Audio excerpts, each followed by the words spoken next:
The Minnesota Wild pick up a 2-1 win over the Carolina Hurricanes. The win was great. Filip Gustavsson was fantastic. But, folks, we got to start with what took place at practice today.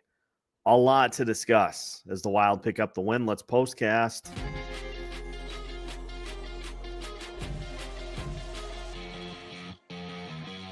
You are Locked On Wild Postcast, part of Locked On Minnesota on the Locked On Podcast Network. Your team every day. It would help if I unmuted myself. Hey, everybody. The Minnesota Wilds pick up a 2-1 win over the Carolina Hurricanes here at home. Filip Gustavsson was fantastic. 38 out of 39 saves against a very potent Hurricanes offense, but we got to talk about what happened at practice today. Did anybody listen to Paul Allen's show earlier today? They did Vox in the Box at the XL Energy Center. And at one point, while Michael Russo was on the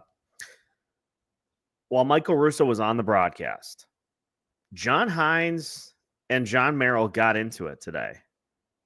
Like, I'm not talking a little bit. Merrill was evidently very upset that he got taken out of the lineup and tried to talk his way in. And John Hines was like, "It's my lineup, buddy. I'm the one that makes the decisions on who plays and who doesn't. And if you don't like it, that's too damn bad." Which I am not doing it justice. It was to the point that PA, the play-by-play broadcaster that he is, he started to do play-by-play of what was going on, and there was finger pointing. There was a couple of instances in which Hines very much elevated his voice. I tell you what, there are a few things that will get a coach more riled up than somebody saying, "I don't deserve to be sat. I don't agree with the decision to be sat." And Declan Chisholm tonight played pretty darn good. Look, you've got 7 defensemen that can play right now. And honestly, like, I understand the frustration from John Merrill's side of things because his play has certainly been better this year. But you're part of a collective. You're part of a team effort here. And I kind of get frosted by players who try to pull rank and try to say, I need to be in the lineup. It's one game. Like, he has played a lot. He has played a ton of games this year. And there are some statistics out there. I know I have cited the pairing of Merrill and Bogosian quite a bit from the goals against per 60 minutes. But some of the other metrics, he is far and away the lowest scoring defenseman on the team. He has played a ton this year. And so he gets one night. He gets one night out of the lineup. Like, deal with it, dude. These things happen. How do you think Travis Dermott feels? How do you think Declan Chisholm felt? It happens. Like, it's not me, it's we. So I was going to try to do an episode today, but absolutely got swamped at work with a ton of news that happened down here today. But, like, good Lord, man, put in a good day of practice. That's all you can control. You can't control who is in and out of the lineup. You don't need to go face to face with a You don't need to go face-to-face with the coach. There's no place for that. Handle that in private. Don't make a scene on the ice. Like, what are we doing here? Handle it in private. If you don't like if you don't like what's going on, handle it in private. For what it's worth, I continue to stand behind what John Hynes does with the lineup. He has very much earned the right to put the lineup card together. And let's talk about what happened over the last couple of games heading into tonight's game. So obviously you haven't scored a goal in 2 games. Lineup changes, right? Oh, yeah.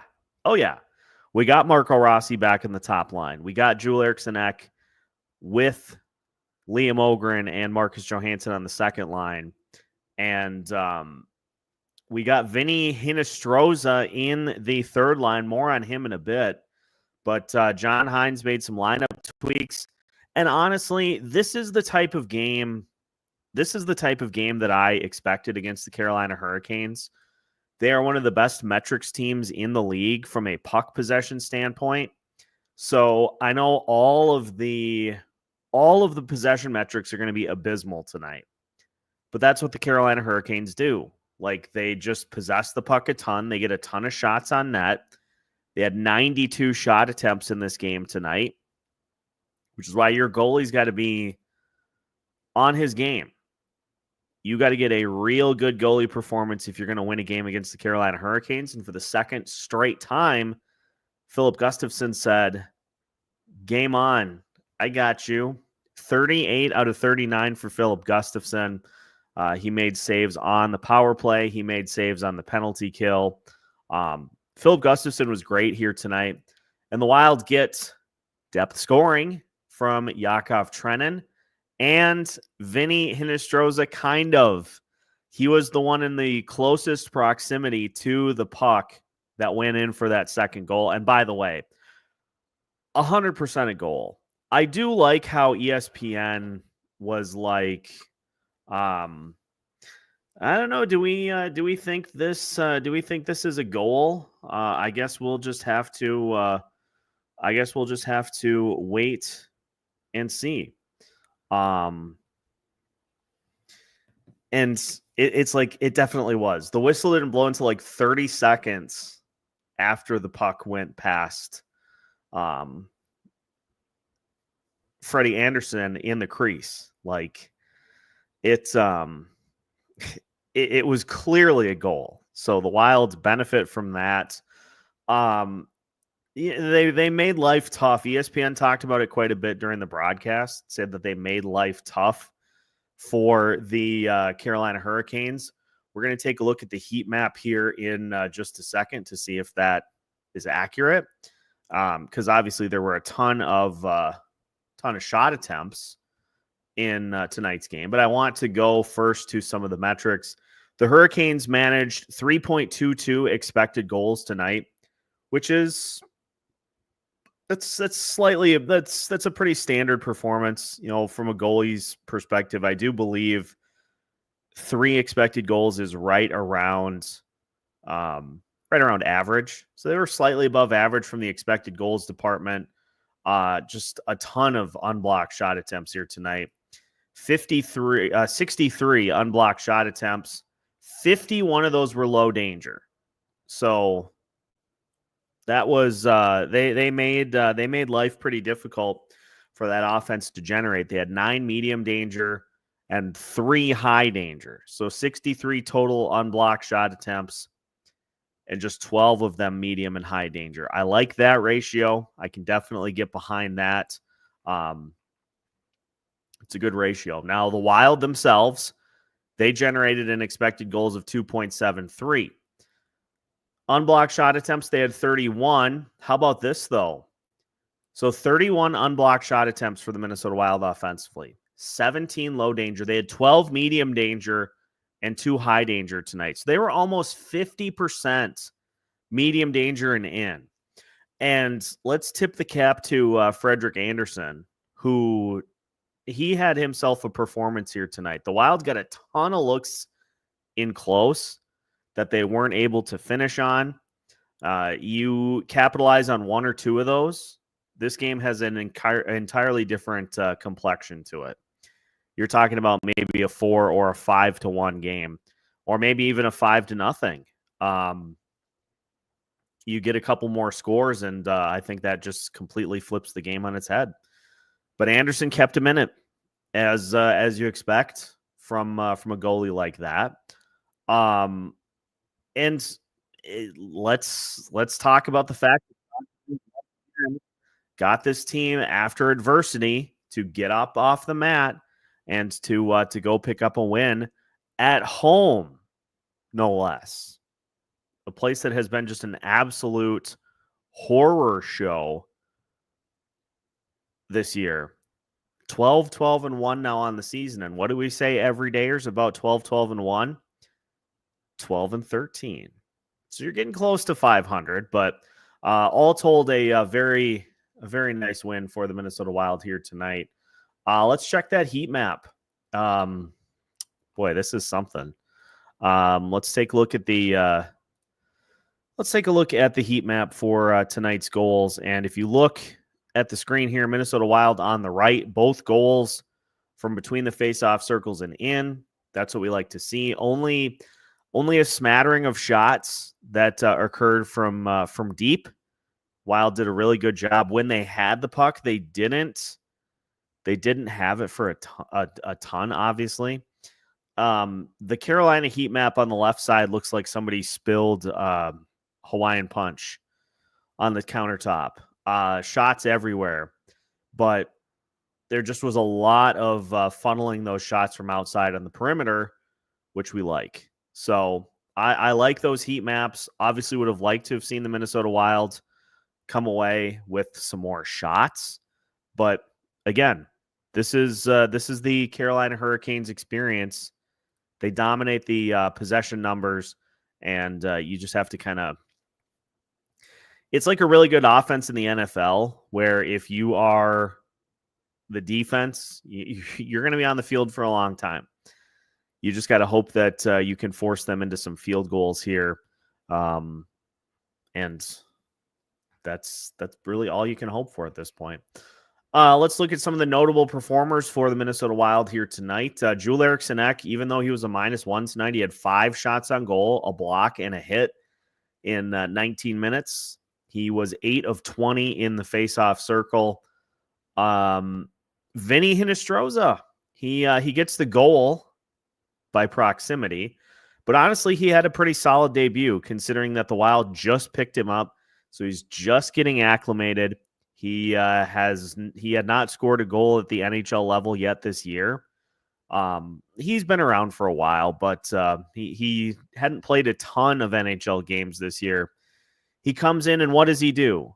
He defaults by getting up to the net, and when he had opportunities, he let it fly. And I think the fact that he was able to vault up in the lineup over some of the other guys that have consistently played like fourth line minutes this year, that's saying something.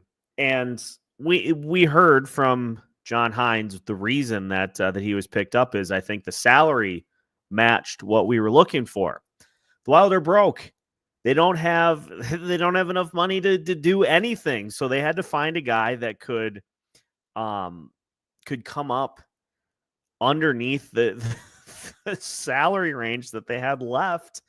And it's a solid pickup. It's a solid vet pickup.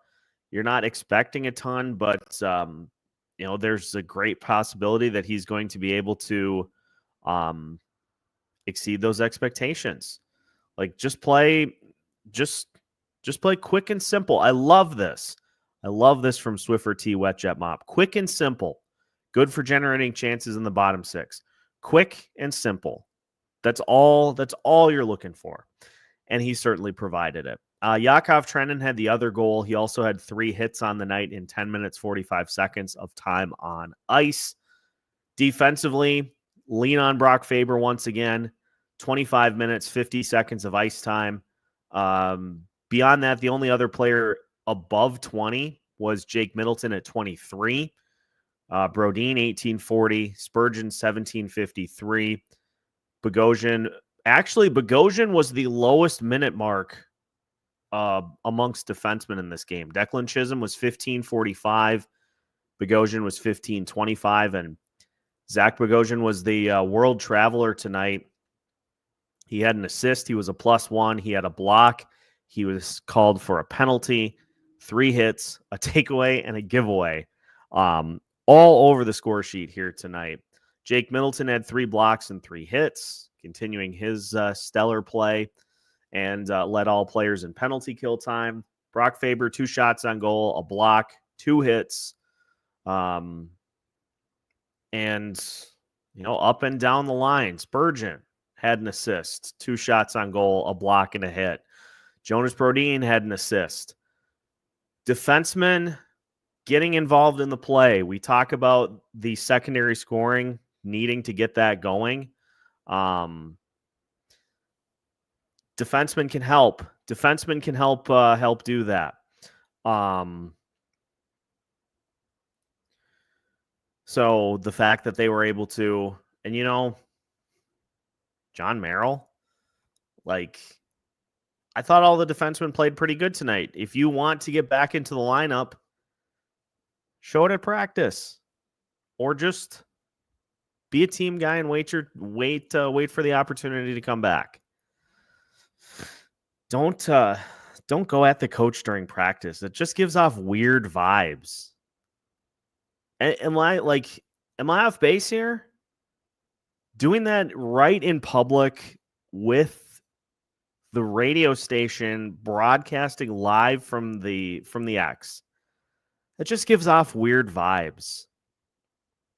And I don't know. It just kind of caught me off guard. I didn't know the full scope of it until later in the day. And going back and hearing it, I was like, I don't know about that one. But all in all, solid team effort. And it's being mentioned in the comments. It's a great point. Jonas Brodin on the PK makes a difference. The Wild were 2 for 2 tonight. Don't get me started on that power play because that thing is still a mess. But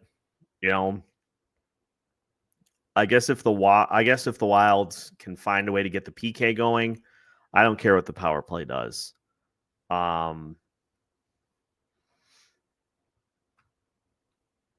Just my personal preference. Well, we have a lot to get to here, to get to your comments and to discuss many other things. That's pretty much my 2 cents on the game. It was a solid win for the Wild, and it seems like at least at this point the lineup has been a little more optimized. Solid win against a really good Carolina team. Both teams have identical records. Carolina is substantially worse on the road than the Wild are at home, so that helps. Let's get to your comments after a quick break. That's on the way as we continue tonight's Locked On Wild postcast after this. Tonight's Locked On Wild postcast is brought to you by Game Time. Are you looking for tickets to your next big event? Whether it's a concert, a comedy show, or a sports event, finding the right ticket at the right price can be a headache. But with Game Time Picks, it has never been easier. Here's how it works. With Game Time Picks, the app does all the hard work for you. It curates the best deals so you don't have to waste time searching through endless ticket listings.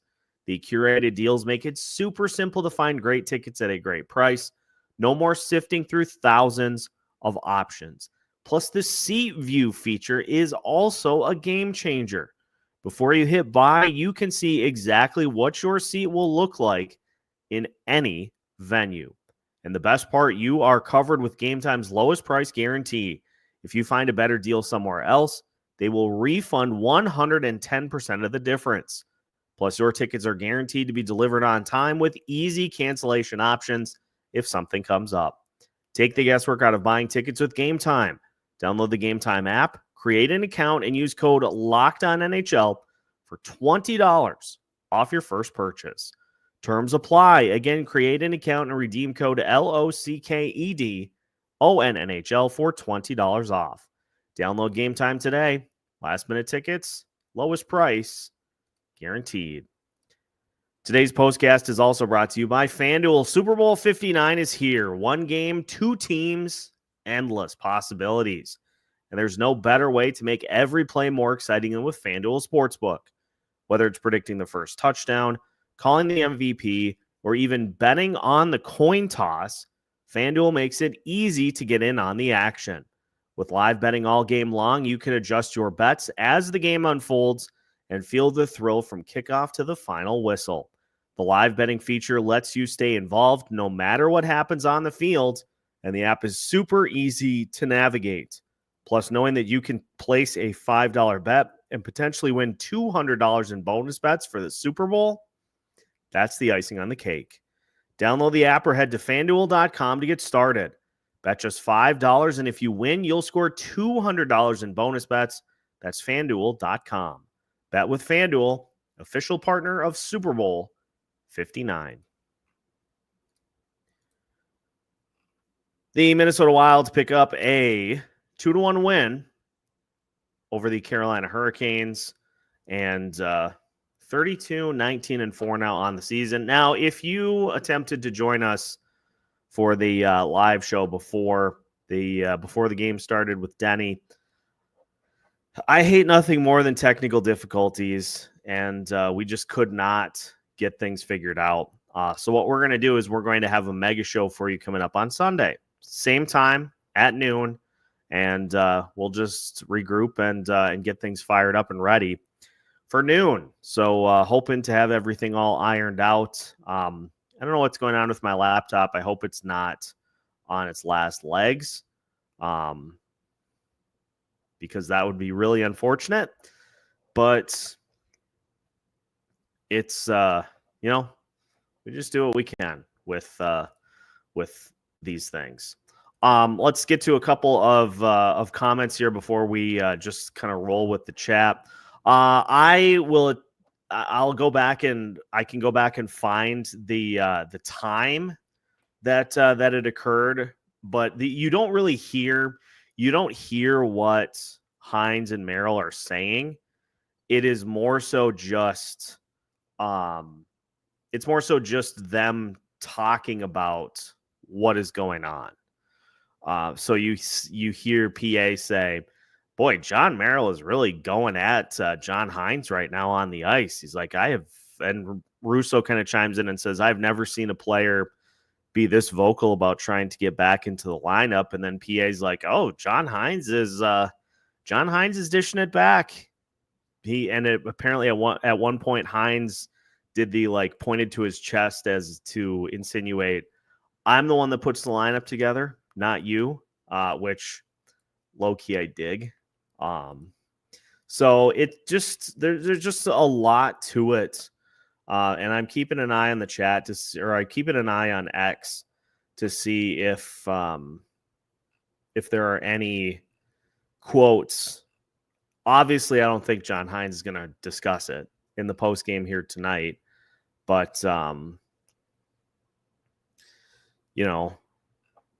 honestly, I don't mind it at all. And if anything, it just continues to build my appreciation of what John Hines has done. Because, as we talked about after the Boston game, and that whole conversation still rings true, this is still a team that has some talent deficiencies. So I think John Hines has done a pretty good job of navigating that. And the other part of this too is I know the losses have been more frequent over the last month plus, but it's always the same way. When the Wild start to get back on track, they always win the games the same way, which means that the coach has found the formula. It's on the players to make it happen. And if they don't, then, that's on them. And at this point right now, like I think the top 6 is a little better, but especially with, I'm going to say this, especially with Marcus Johansson out of the lineup, you had definite third line players on that second line, to the point you basically only had one playable line that could score. And now, at least tonight, the chances were a little better. Liam Ogren, I think, continuing to make plays. I believe it was Dougie in the chat earlier. It's he's starting to stand out. He's starting to stand out a little bit, which I saw a quote. I saw a quote today from Scott. Not at all. Absolutely not. I saw a quote today from I forget the name of the GM, but he's a long-time NHL GM. He was using it to apply more to being a GM, but I'm going to use the quote because I think it definitely reigns true for these purposes. When players first get up to the NHL level, it's all about learning. You start by being a singles hitter before you hit home runs. Forgive the baseball analogy, but it definitely rings true. You start off being a singles hitter. Once you get that down, then you start to kind of move your way up the ladder. And it seems like Ogren is starting to kind of take those steps. Take those opportunities to just add a little bit to his repertoire, be more of a focal point of the offense. So it's a lot of the time it's baby steps with these young players, and we're starting to see some progress from Liam Ogren, and that really excites me because he's going to be a piece. He's going to be a focal point for this team. I want to get to this one from Mickey because there's a lot to this. And obviously with some of the things that have recently happened, which, by the way, I did like that there was an article written talking about how this latest suspension has really affected Ryan Hartman. And obviously he lost almost $500K in finable money. So he is he's really having kind of some soul searching about maybe needing to change things up a little bit.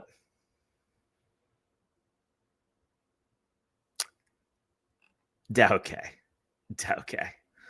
So let's talk about this, Mickey. Are the Wild only able to buy out one more contract for the next 3 years? The answer is yes. The Wild have 3 buyout slots. And Zach Parise and Ryan Suter are occupying 2 of them right now. So they can only until one of those other deals comes off the books, they can only buy out one more player. It's the same thing for retained salary. You have 3 slots there as well. The Wilds have not retained anybody. So those slots are all open. But as far as buyouts go, they have one more at their disposal until Parise and Suter come off the books. So choose wisely. Honestly, I think there's not going to be anything done with Hartman before the season is done because he's not going to be back before the trade deadline unless magically his suspension is appealed and reduced. So if you do anything with him, it's going to be done in the off season. And to be fair, Hartman's full no movement clause drops to a 15 team no trade. In the offseason. So for the 2025-2026 season, it drops to a full team or a 15-team no trade. So he submits his list, and you can trade him to the teams that are not on it without having to go to him at all. And I think a 2-year deal at $4 million per is way more tradable than a 2+ year deal. And there are so many teams that are going to be just struggling to get up to the cap floor. Anaheim, San Jose, Chicago.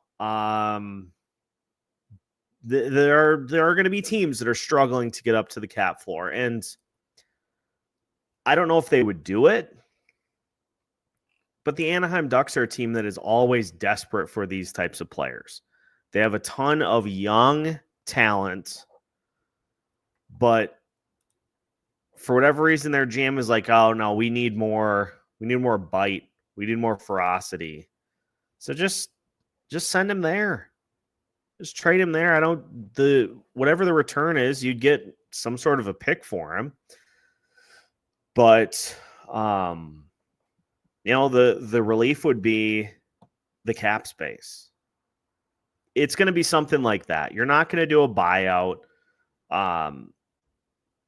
There is no such thing as a bad contract. There's no such thing as an untradeable contract. Just ask the Anaheim Ducks, who took Jacob Trouba, who is literally going to be waived, and they said, no. We'll take the contract, no questions asked. So the moment that the Trouba thing happened, plus they gave Radko Gudas $4 million a year. There's no such thing as bad contracts.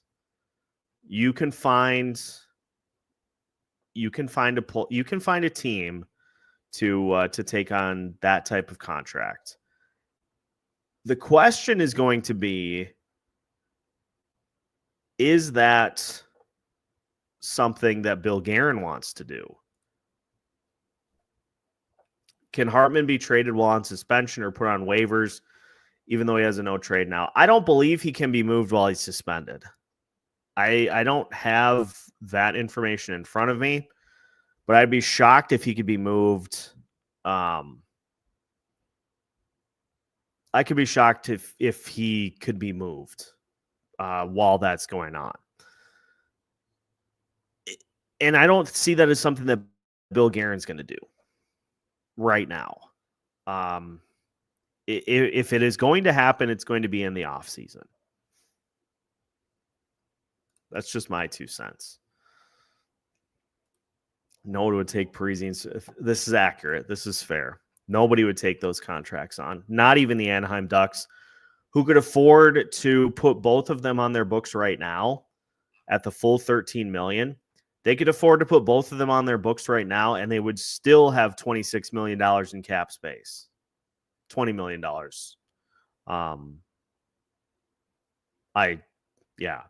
$20 million.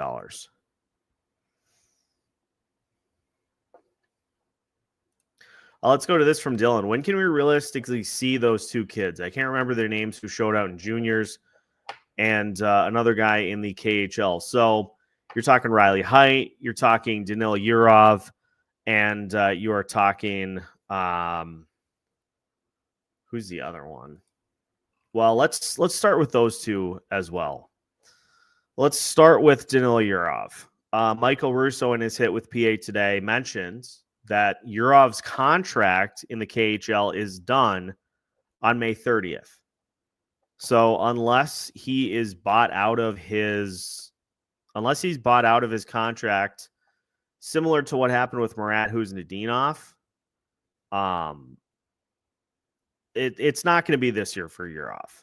I just don't see there being enough games on the schedule. If he's under contract to May 30th, you'd have to be in the Cup final for him to be able to get on the roster.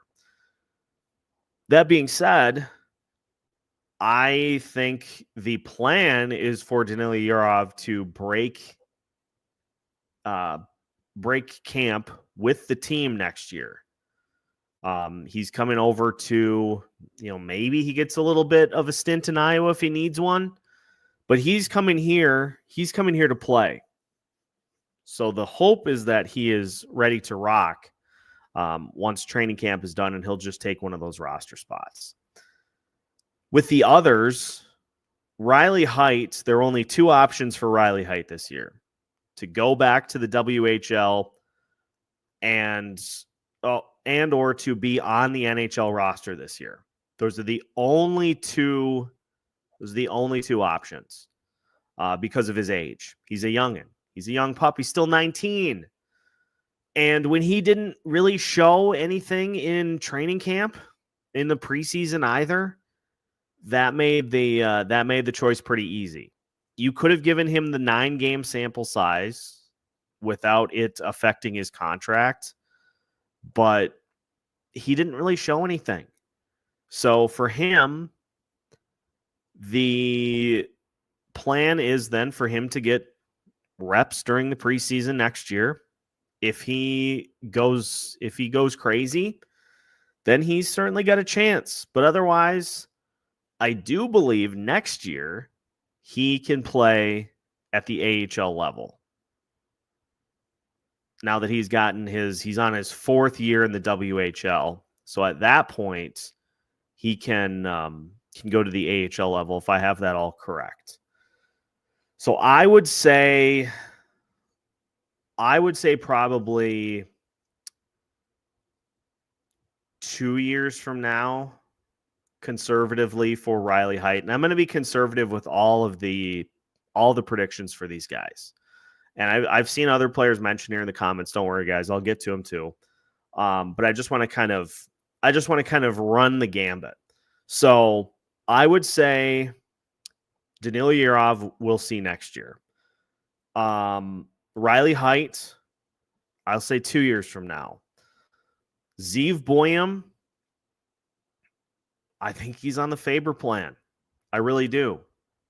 Depending on how Denver's season goes, if Denver is an early exit in the postseason, there could very likely be a chance that he signs his ELC and gets up here and gets in some games. So don't be surprised if we get a little bit of a look at Zeev Boyum at the end of this season. As far as other players go, Charlie Stramel is another one. Michigan State's the number one team, or at least was the number one team in college hockey. Their season's probably going to go quite a bit. And I think Stramel will still, after this year, likely play another year in college before he makes the step. And I'm fine with that. He was always going to be more of a long-term play. So if he takes another season at Michigan State to really build off of what has been a very good season for him, fine by me. Fine by me. He can continue to grow and build his frame and just continue to be a absolute weapon. That's fine by me. Perfectly fine. Perfectly fine with that. I want to get to this one from Ace. This is a good question as well. Do the Wild trade Chisholm and Merrill at the trade deadline with Zeev coming up in a few months? Well, I think this situation bears a lot of watching after what happened today. Because between the two of them, Declan Chisholm, that I know of, hasn't said anything when he's been scratched. So he's been very much pro team in the instances in which he hasn't played. So if I had to make a choice between the two, I think I'd go the Declan Chisholm route. And maybe you just tell John, hey, look, situation is what it is. We'll do you a solid. We'll find you a team that can get you playing time down the stretch, but you're going to be in a rotation the rest of the season here. So I'd say Merrill. I'd say Merrill between the two. I don't think Declan Chisholm is going to cost you that much. And he's a pretty quality depth piece. He can step into the lineup when needed. Gives you some nice, crisp passing offensively. I'd be very much in favor of giving Declan Chisholm a little bit more of an extended stay here. You can never have enough with Jonas Brodin and Jared Spurgeon, who tend to get banged up. You honestly should be planning to have about 8 defensemen, probably 9 defensemen that you can play at the NHL level. Now you're only going to break camp with 7 of those guys, but you have to have options that can play, because you're just not going to get through a full season with 6 guys. So I'd say keep Declan Chisholm. See if John Merrill wants to go somewhere else to get more consistent playing time, because, that's just how she goes. It's just part of the business. So hopefully those answered those, and you've got Zach Bogosian in the mix too. I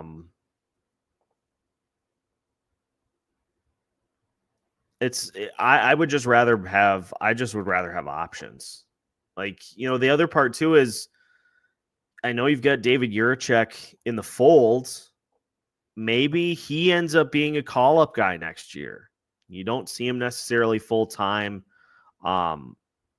It just options. You have to have them. There was a question up here that I wanted to get to. I hate hearing all the teams in on Besser. If possible, what would it cost us? See, that's the other thing too, is Vancouver now has they've, oddly enough, you trade JT Miller and you start to pick up your play a little bit. So I don't know. I don't know if they're going to full out sell. The trade deadline is a month from today. And let me do this. This might be a helpful exercise. Let's look at the teams that are 10 points out or more at this point. 10 points or more out of a playoff spot. In the Eastern Conference, the Buffalo Sabres, that's it. Philadelphia Flyers are 8 points behind the Detroit Red Wings, so they're still within quote-unquote striking distance. And in the West, teams that are 10 points out, Nashville, Chicago, San Jose. And by the way, I saw Locked On Predators today. They're talking about firing Andrew Brunette. So how fun of a season has that been for the Nashville Predators here this year? I would never have seen this coming. But they're 10 points out. The Seattle Kraken are 9 points out of Calgary. So you have 4 teams that are out of contention right now. Everybody else is still in it. So I don't get the sense Vancouver is in a virtual deadlock with the Calgary Flames for that second wildcard spot. I'm starting to think they're not going to sell. I know I'm kind of trying to will it, but I don't know. I don't think we're going to see much more in the trades department, unless there may be 1 or 2 more trades made before the Four Nations face-off. But beyond that, you're going to have, a couple of weeks after the Four Nations break, probably going to be pretty quiet. So, and at this point, do you want to expend massive assets when you are this hamstrung and you have to you got to get Kirill Kaprizov back on the books when he's ready to return. You're not gonna try to delay that out any further. If you're trying to make the postseason, you're gonna need him. So I'm thinking it's gonna be a quiet deadline for the Minnesota Wild. Sorry, Denny. I just as we go further and further into this season, I just don't think the assets exist from a cap perspective to be able to do this. Could you get somebody to broker 50% and have the team with the player you're looking to acquire retain the other 50? Sure, you could. So then that's going to cost you probably a fifth. As far as what it would take to get Brock Besser, probably a high pick and a high prospect. So you're going to have to go with a second in this upcoming draft, and you're going to have to go with probably one of your top 10 prospects. So if you're comfortable with that, fire it up. But beyond that, I don't know. The way things were trending before Kirill Kaprizov and Jonas Brodin and Jakub Lauko and Marcus Johansson and Jared Spurgeon, before all those guys went on long-term injured reserve and you were hoarding cap space at the deadline, yeah, by all means. But now that plan is kind of backfired. So I say just roll it out. If we're being honest, if each and every one of us is being honest, nobody expected this team to make the postseason this year anyway. Myself included. I said it was going to be a fight for a wild card spot, and I said before the season started, I don't think this team has the horses to be able to get it done. And as of right now, the Minnesota Wild are in the third spot in the Central Division with 68 points. They're 4 points clear of the Colorado Avalanche. They're 1 point behind the Dallas Stars. They have overachieved, still doing more with less. They're still doing more with less than anybody else has available to them. So I think the most important thing to do with this season is to acknowledge the fact that the Wild have right now a pretty damn good decor with pieces to add to it. The biggest area that the Wild need to improve is depth scoring. And you can find ways to make that happen in the offseason, in the drafts, with the prospects you have in the system. So let's see where it goes. Maybe this team catches fire down the stretch. They've played the formula. John Hines is right. The formula is there. This team knows how they need to win games. It's a matter of them doing it. That's another credit to John Hines. He built the formula. He built the template for this team to win games. It's just a matter of night in, night out, if the players can find that little extra to do it. Another thing, and I have come up with a plan for this Four Nations face-off break. I've come up with a plan. We're going to try to find that winning formula. For instance, tonight the Wild blocked 23 shots. And it seems like that 20 blocks is a key number for this Minnesota Wild team. It's not to say that there's a difference between 20 blocks and 21 blocks, but there's a difference between 20 blocks and 12 blocks. And it speaks to effort. It speaks to the ability and the willingness to dive in front of a puck. Something that's going to not feel great the next day. and doing that and just saying, I did that to help out the team. That's what it comes down to. That's part of the formula, part of the process. And, you know, to Amanda's point, on nights like tonight, it's going to be lopsided because the Carolina Hurricanes they're a wagon. They are one of the best offensive teams in the league to this point. They have the fifth most goals in the East. And if they were in the Western Conference, they would have the third most.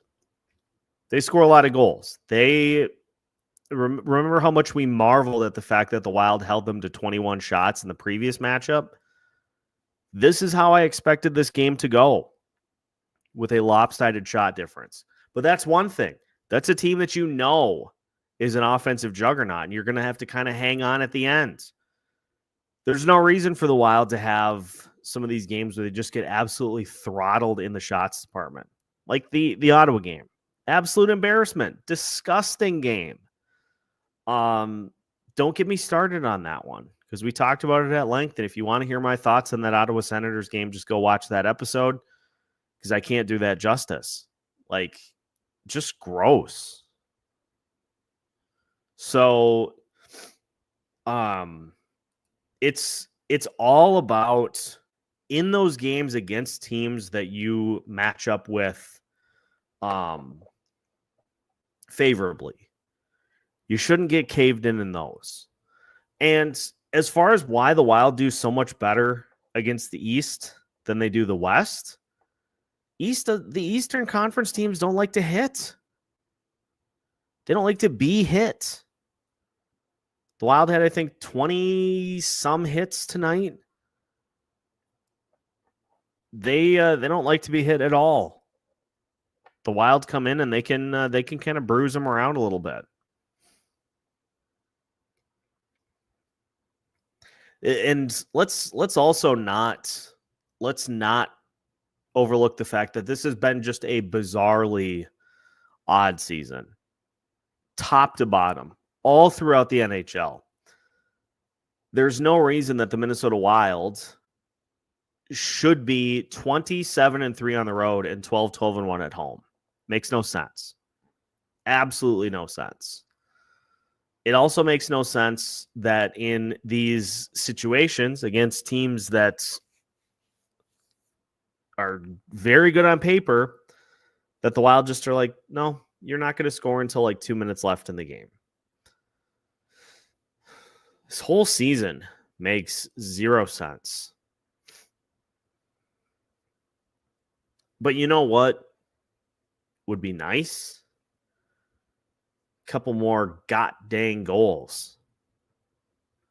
Couple more opportunities finished, so that you're not having to profusely sweat a 2-1 win down the stretch. Was it entertaining? Absolutely. You are absolutely right. It was a frantic finish, but it was so much fun to watch. Gus making key save after key save after key save. But, oh, man, it would be nice to be able to just have one where it's like, hey, we won 4-1. Oh, man, Carolina scored in the final 2 minutes. That's unfortunate. But, hey, we got the win. I was watching a podcast about Winnipeg's power play, and the two back players crisscross with the puck carrier, carrying the puck into the zone. It's been unstoppable. The Wild should try emulating that. I also advocated for the Wild to try to emulate the Florida Panthers, where they have three players. They have one in the middle and one on either side of the at the top of the zone. So you have options. If you get met in the middle, you can go to the left, you can go to the right to try to get a more clean entry into the zone. I think the drop pass is played out. I really do. I think it's pretty easy to telegraph where the puck is coming from.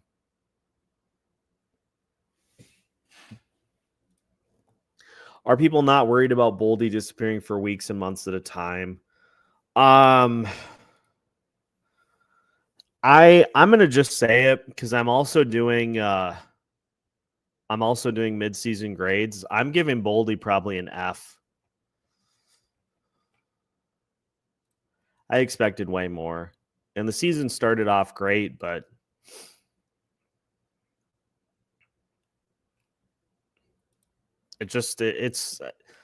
you can't have these, you just can't have these long extended stretches of nothing. He hasn't scored a goal since January 18th. And in that span, he has 4 points in 1, 2, 3, 4, 5, 6, 7, 8, 9 games. He had 5 goals in January, 2 goals in December, after 11 goals combined in October and November. I expected way more this year. He has not, in my mind, delivered on where he's supposed to be. So it's going to be an F for me, dog. And, you know, I brought it up before. If you had to pick one or the other, Boldy or Rossi, I'm keeping Rossi every time. Like, I'm not saying that a trade opportunity would present itself, but if one did, Marco Rossi's getting kept every single time.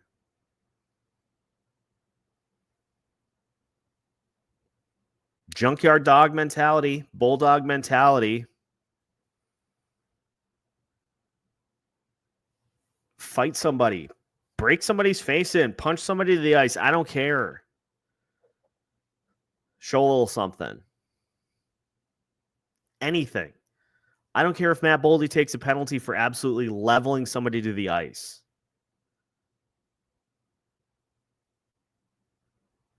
But it would show something. And for me, that would go a long way towards answering the question, hey, is anybody home?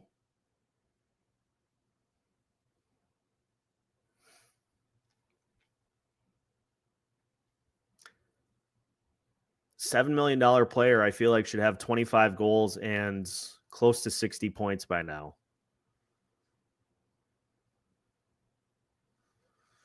And he's got 18 goals and 45 points.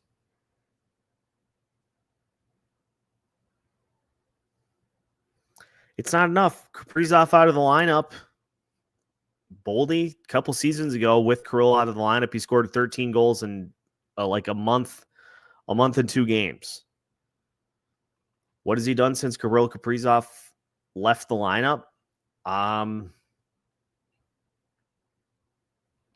He has scored 1, 2, 3, 4, 5 goals in a month and a half.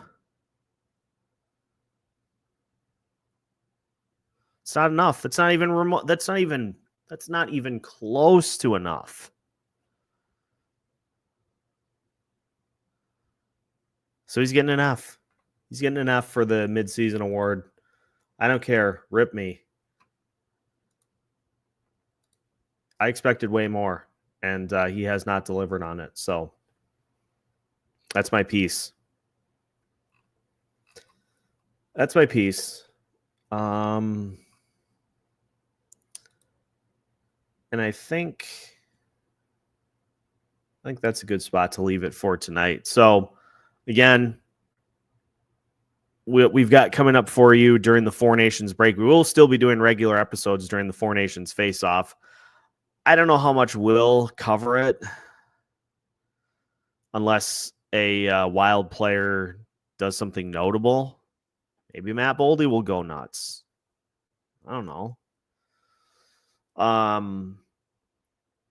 We'll probably cover it if somebody does something notable, but I'm going to do mid-season report cards, and I'm going to do kind of getting to the bottom of like the winning formula Move Ogren to the top line, Boldy to the second line with Eck and Johansson. No. Third line or fourth line for Boldy. I'm not putting him in the top 6.